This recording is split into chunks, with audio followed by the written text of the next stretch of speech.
सांगली शहरात चोरट्यांचा अक्षरशः उच्छाद पाहायला मिळतोय। भर दिवसा शहरातील सह्याद्रीनगर आणि चिंतामणीनगर येथील बंद फ्लॅट फोडून चोरट्यांनी सुमारे 20 ते 22 तोळे सोने आणि रोकड असा ऐवज लंपास केलाय। विशेष म्हणजे संजयनगर पोलीस ठाण्याच्या हाकेच्या अंतरावर असलेल्या एका पोलिसाचंच घर चोरट्यांनी फोडले। भर दिवसा घडलेल्या या चोरीच्या घटनेनं खळबळ उडाली आहे। सह्याद्रीनगर येथील शिवबाळ दगडे अपार्टमेंटमध्ये महेश रामचंद्र शिंदे यांचा फ्लॅट आहे। ते आज कामानिमित्त बाहेरगावी गेले होते। त्यावेळी दोन चोरट्यांनी त्यांच्या फ्लॅटचा कडी कोयंडा उचकटून आत प्रवेश केला। अगदी काही मिनिटात त्यांनी हात साफ करत पोबारा केलाय। शिंदे यांच्या घरातून 8 तोळ्यांचे दागिने आणि 5,000ची रोकड चोरट्यांनी लंपास केली। त्यानंतर चोरट्यांनी चिंतामण नगर येथील संजयनगर पोलीस ठाण्याच्या पश्चिमेला असणाऱ्या मयुरेश रेसिडेन्सी आहे त्या ठिकाणी पहिल्या मजल्यावर संजयनगर पोलीस ठाण्याचे अंमलदार कपिल साळुंखे यांचं घर आहे। त्यांच्या घराचा कडी कोयंडा उचकटून चोरट्यांनी सोन्याचे दागिने आणि रोकड लंपास केली।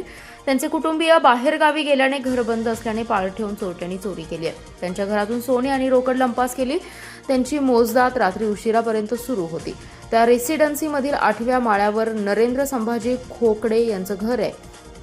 त्यांच्या घराचा कडी कोयंडा उचकाटून घरातील 7 तोळे दागिने आणि 10,000ची रोकड लंपास केली आहे। पोलिसाच्या घरात चोरी झाल्याने खळबळ उडाली। त्यानंतर उपअधीक्षक संदीप भागवत, निरीक्षक सतीश कदम, उपनिरीक्षक ज्योतिराम भोसले, एलसीबीचे कुमार पाटील यांनी भेट दिली आहे। चोरटे सीसीटीव्हीत कैद झाले असून चोरट्यांचा शोध सुरू असल्याचं सांगण्यात आलं।